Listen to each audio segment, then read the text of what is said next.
فرماتے ہیں اگر جمعے کے خطبے میں کوئی آدمی دوران خطبہ مسجد کے اندر اگر کوئی آدمی بول رہا ہو اور اپنی زبان چلا رہا ہو، کسی سے بات کر رہا ہو اور آپ دیکھ رہے ہیں کہ یہ آدمی بول رہا ہے، تو اس کے باوجود آپ اس سے یہ نہیں کہہ سکتے ہوئے چپ۔ دیکھ رہے ہیں آپ مثلا یہ شخص بیٹھا اور بول رہا ہے اور ہم دیکھ رہے ہیں، اور ادھر مولانا خطبہ دے رہے ہیں اور ہم دیکھ رہے ہیں یہ بول رہا ہے، تو ہم اس کو یہ نہیں کہہ سکتے چپ۔ کیوں؟ کیونکہ وہ بھی بول رہا ہے، ہم بھی بول رہے ہیں چپ، تو اور شور ہوگا، پھر ہمیں دیکھ کر تیسرا بولے گا اور شور ہوگا۔ اس لیے حدیث میں آیا کہ وہ بول رہا ہے اور خطبہ دینے والا خطبہ دے رہا، اگر اس کی نظر پڑ جائے تو وہ تو اس کو روک سکتا ہے، خاموش چپ رہیے، لیکن پبلک عوام سامعین میں سے کوئی اس کو نہیں روک سکتا ہے۔ یہ ادب بتلایا ہے قرآن و حدیث سننے کا۔ اب آپ اندازہ لگائیں، آپ یہاں منہ چلائیں گے اور قرآن و حدیث بھی سنیں گے، ایسا ہو سکتا ہے؟ دونوں چیزیں ایسا نہیں ہوتی۔ یہ جلسہ بھی ایک عبادت ہے جو آپ بیٹھے ہوئے ہیں۔ جس طریقے سے اللہ اکبر کہنے کے بعد آپ نماز پڑھ رہے ہیں، اب آپ ایک ٹافی نکالیے جیب سے کھائیے، الحمدللہ رب العالمین الرحمن مالک یوم الدین۔ کیا حرج ہے بھائی؟ ٹافی بھی حلال ہے، نماز بھی پڑھتے جائیے اور کھاتے جائیے۔ نہیں کھا سکتے ہیں نا، کیونکہ تکبیر تحریمہ کہہ دی گئی ہے۔ تحریمہ کا مطلب کیا ہے؟ اللہ اکبر، اس کو کیا کہتے ہیں؟ تکبیر تحریمہ۔ تحریمہ کا مطلب ہی ہے اب ہر کام کو حرام کر دیا گیا ہے آپ کے اوپر۔ اب آپ کا مستشک، آپ کا مائنڈ، آپ کا دماغ صرف اللہ کی طرف لگنا چاہیے۔ اب آپ عبادت میں شامل ہو گئے، اٹھنا، بیٹھنا، لیٹنا، سونا، جاگنا، کھانا، پینا، یہاں تک کہ بچوں سے بات کرنا، یہ ساری کی ساری چیزیں اب آپ کے لیے حرام ہو چکی ہیں۔ اب آپ کچھ نہیں کر سکتے ہیں۔ اس عبادت نے ہمیں یہ درس دیا ہے۔ اب یہ کب حلال ہوگی؟ جب آپ کہو گے السلام علیکم ورحمۃ اللہ، اس سلام کے بعد اب یہ ساری چیزیں آپ کے لیے حلال ہوں گی۔ اللہ کے نبی جب خطبہ دیتے تھے، درس دیتے تھے، تو صحابہ اپنے سروں پر بیٹھی ہوئی مکھی نہیں اڑاتے تھے، یہ سکھایا تھا۔ تو زندگی گزارنے کے اصول سیکھو، جب تک سیکھو گے نہیں یہ زندگی ہمارے لیے وبال جان ہے، یہ زندگی ہمارے لیے مصیبت ہے۔ جیسے رائفل، جیسے بندوق، جب تک ہم اس کے اصول پر نہیں چلائیں گے تب تک نہیں چلے گی، اور اگر اس کی خلاف ورزی کی تو ہمیں ہی گولی لگے گی۔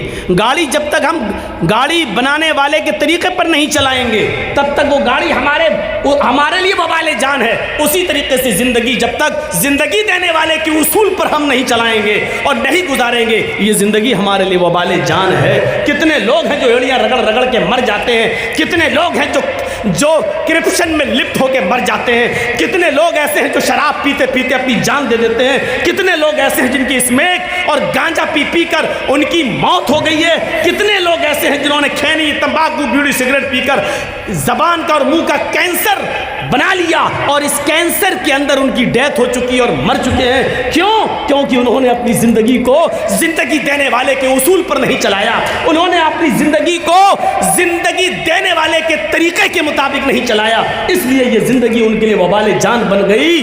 اب قبر میں گئے تو حساب و کتاب، برے آدمی نکلے تو روح سجین کے اندر جو 7ویں زمین کے نیچے ٹھکانا ہے، اور پھر قبر کے اندر قبر کا دبوچنا، قبر کے اندر قبر کا دبانا میرے بھائیوں، اور قیامت تک اس کو یہی سزا دیا جانا، اور پھر قیامت کے دن حساب و کتاب ہونا، اور پھر حساب و کتاب کے بعد جہنم میں ڈھکیل دیا جانا اور پھینک دیا جانا۔ یہ تصور کرو، یہ بہت آسان ہے جس زندگی میں ہم رہ رہے ہیں، لیکن اس زندگی کے بارے میں سوچو جو مرنے کے بعد شروع ہوگی۔ اس زندگی کے بارے میں ذرا سوچو جو مرنے کے بعد شروع ہوگی۔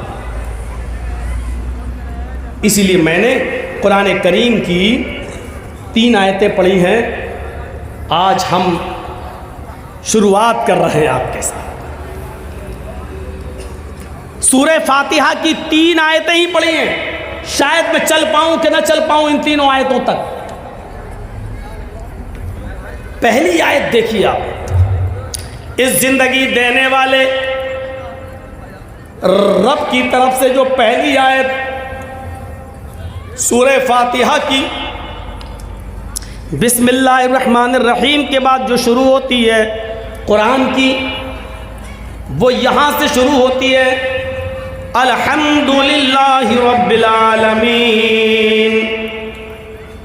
پہلے اس لفظ کے اوپر غور کیجئے، رب العالمین۔ زندگی دینے والا کہتا ہے کہ زندگی ہم نے دے دی ہے، اس زندگی کی پرورش بھی ہم کرتے ہیں۔ تمام تعریفیں اس اللہ کی بیان کرو جو دونوں جہان کا پالنہار ہے۔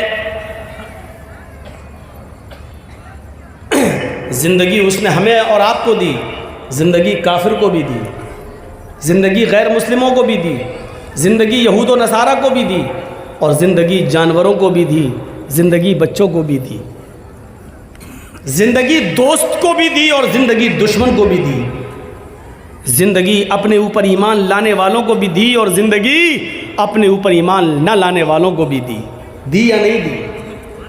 دیکھ لیجیے آپ۔ کیا تم تعریف کرو گے مولانا جرجیس بہت اچھا بولتے، مولانا فلاں بہت اچھا بولتے، ارے ان کی تقریر؟ آپ لوگ تو جلسہ سننے نہیں، نمبر دینے آتے ہیں۔ یہ پہلا جلسے میں یہ پہلا اسٹیج ایسا ہوتا ہے جہاں مولویوں کا فیصلہ پبلک کرتی ہے، جہاں قرآن و حدیث نہ جاننے والے لوگ نمبر دیتے ہیں کہ پہلے نمبر پہ کون سے مولانا اچھے رہے، دوسرے نمبر پہ کون سے اچھے رہے، تیسرے نمبر پہ کس کی تقریر اچھی ہوئی۔ یہ پہلا ایک ایسا منچ اور پہلا ایک ایسا اسٹیج ہوتا ہے جہاں ہم جیسے مولویوں کا فیصلہ ان پڑھ اور جاہل عوام کرتی ہے کہ پہلا نمبر کس کا، دوسرا نمبر کس کا، تیسرا نمبر کس کا۔ ایک اکھاڑا بنا ہوا ہے، یہ ایک دنگل بنا ہوا ہے، جلسہ۔ مولویوں کی تقریر کے فیصلے آپ کرو گے، علماء کے جلسوں کے فیصلے آپ کرو گے کہ پہلے نمبر پہ اچھا کون بولا، دوسرے نمبر پہ اچھا کون، ہاں وہ سب سے اچھی تقریر ان کی رہی، اس کے بعد اس کی رہی، اس کے بعد اس کی رہی، اس کے بعد آپ نمبر دیں گے؟ قرآن و حدیث کو نمبر دیے جائیں گے؟ ذرا سوچیے آپ، کیا تعریف کرو گے؟ تعریف تو اس رب کی ہے۔ الحمدللہ، تمام تعریفیں اللہ کے لیے ہیں۔ کس اللہ کے لیے؟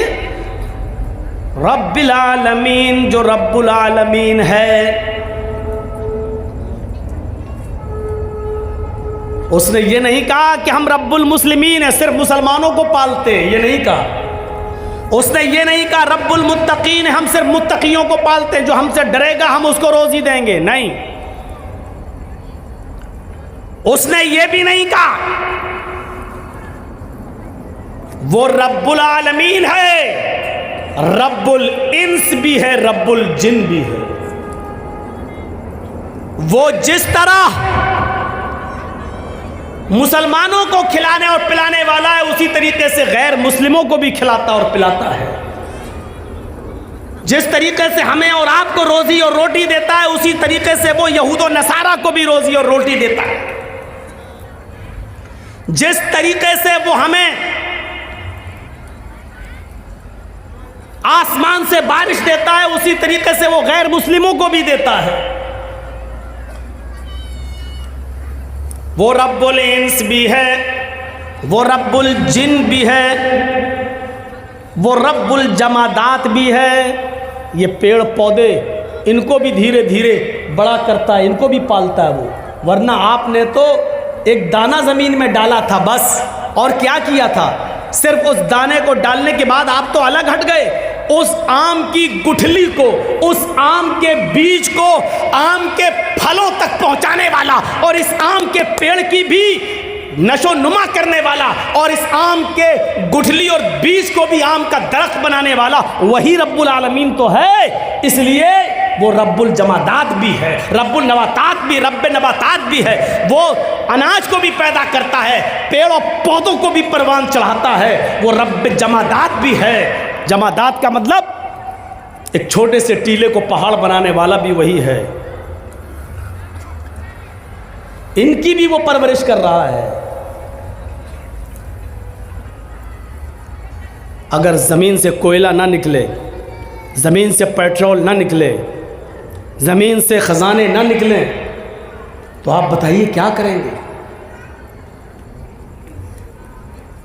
صرف ایک چیز سوچ لو، اگر اللہ نے زمین نہ بنائی ہوتی، مجھے بتاؤ کہ ہم آج کہاں ہوتے، کیا حیثیت تھی ہماری؟ صرف رب کی ایک نعمت پر غور کر لو، ساری نعمتیں ایک طرف رکھ دو، ساری نعمتیں ایک طرف رکھ دو، جبکہ اللہ کی نعمتیں اتنی ہیں کہ تم گن نہیں پاؤ گے۔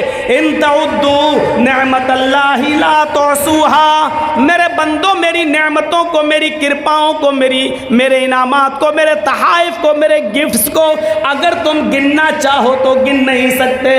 ان تعدوا نعمت اللہ، اگر تم اللہ کی نعمتوں کو یاد کرنا چاہو، اللہ کی نعمتوں کو گننا چاہو، لا تحصوها، تو تمہارے ہاتھ میں اتنی طاقت نہیں کہ ان کو لکھ سکو، تمہارے دماغ میں ایسا کمپیوٹر فٹ نہیں ہے جو ان کو گن سکو۔ اللہ کی نعمتیں اتنی زیادہ ہیں کہ تم ان کو گن نہیں سکتے، شمار نہیں کر سکتے، اتنی زیادہ نعمتیں۔ ان تمام نعمتوں کو ایک طرف رکھ دو، صرف ایک نعمت زمین کو لے لو، ذرا سوچو کہ اگر اللہ نے زمین نہ بنائی ہوتی تو کیا ہوتا؟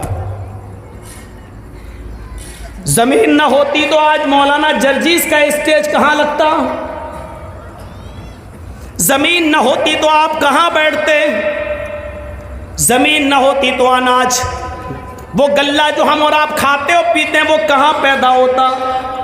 زمین نہ ہوتی تو پینے کا پانی پھر آپ کو کس کنویں سے اور کس ہینڈ پائپ سے ملتا؟ زمین نہ ہوتی تو ہماری فیکٹریاں کہاں ہوتی؟ زمین نہ ہوتی تو سفر کرنے کے لیے پھر بس اسٹاپ کہاں ہوتے؟ ریلوے اسٹیشنز کہاں ہوتی؟ ایئرپورٹ کہاں ہوتے؟ زمین نہ ہوتی تو الغرض آپ کے بزنس اور آپ کے تجارات اور ان تمام تجارات کرنے کے آفس آپ کے کہاں ہوتے؟ یہ الگ بات ہے کہ اللہ نے اتنی بڑی نعمت ہمیں زمین کی شکل میں دی، اب اس زمین کی چھاتی پر آپ ایک کرسی اور ٹیبل لگا کر لاٹری کے ٹکٹ بھی بیچ رہے ہو۔ آپ اس زمین پر جو اللہ کی نعمت ہے، آپ اس زمین پر افیم کی اور اس میں کی کھیتی بھی کر رہے ہو، اس زمین کے اوپر آپ چرس اور گانجا بھی بو رہے ہو، آپ براؤن شوگر کی کھیتی بھی کر رہے ہو، اس زمین کے اوپر شراب کے اڈے بھی آپ کھول رہے ہو۔ جو اللہ اس زمین کو ہموار کر سکتا ہے، ہمارے فائدے کے لیے بنا سکتا ہے، اس زمین کی چھاتی پر یہ گناہوں کے اڈے کھولنے والوں، تمہارے کاروبار کو قارون کے خزانے کی طرح اور قارون کے ساتھ قارون کی طرح تمہیں بھی دھسانے پر وہ قادر ہے، جس طرح قارون کو اس کے خزانے کے ساتھ زمین کے اندر دھسا دیا۔ ذرا شراب کے اڈے کھولتے ہوئے، لاٹریوں کے ٹکٹ بیچتے ہوئے، حرام کاروبار کے لیے افیم اور چرس کی کھیتی کرنے سے پہلے ذرا سوچو کہ اللہ رب العالمین کا ایک حکم ہوا، زمین اگر پھٹ گئی یا زلزلہ آ گیا تو ہماری حیثیت کیا ہے، ہم کہاں ہوں گے؟